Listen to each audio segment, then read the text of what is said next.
আজকে আমাদের বাগদার শাহিদ নবীর বংশের উপরে আজকে অনেক বড় বিপদ এসেছে। ওনাদের উপর অনেক জুলুম হয়েছে, অত্যাচার হয়েছে। ওনাদেরকে পিপাসিত অবস্থায় শহীদ করা হয়েছে। ওনাদের ছোট শিশু 3 মাসের আলী আসগার, ওনাকেও শহীদ করা হয়েছে, ওনাকে পানি দেওয়া হয়নি। এটাই ইসলামের জন্য আমাদের শিক্ষণীয়। কিন্তু আমাদের ইমাম হুসাইন ইমাম হুসাইন শুধু শিয়াদের জন্য না, ইমাম হুসাইন সকল মুসলিমদের জন্য।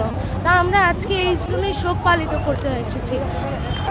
61 হিজরিতে যে ইয়াজিদ ফাজের ইমাম হুসাইন আলাইহিস সালামকে ওনার সপরিবারে ছোট ছোট বাচ্চা এবং ওনার পরিবারের সন্তান 55 জন এবং সব মিলিয়ে 72 জনকে নিয়ে কারবালার ময়দানে শহীদ হয়েছেন।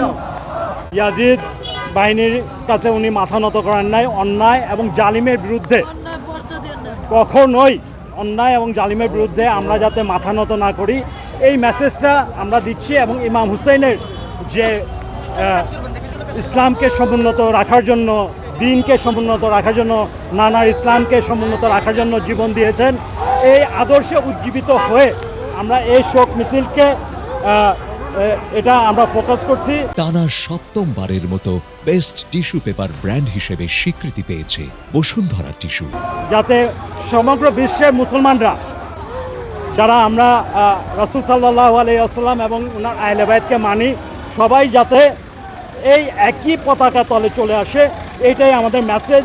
ইনশাল্লাহ আশা করি সবাই এক হয়ে আমরা ঐক্যবদ্ধভাবে শত্রু, অন্যায়, জালিমের বিরুদ্ধে লড়াই করব। জালেম যেই হবে, জালেম এবং অত্যাচারী যেই হবে, আমরা মাথা পেতে নিব না।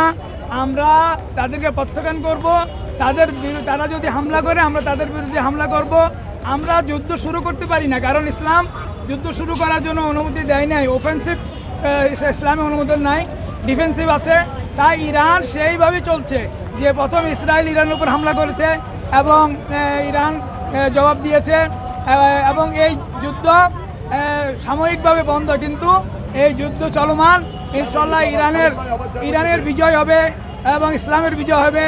এখন ঐক্যবদ্ধ দরকার।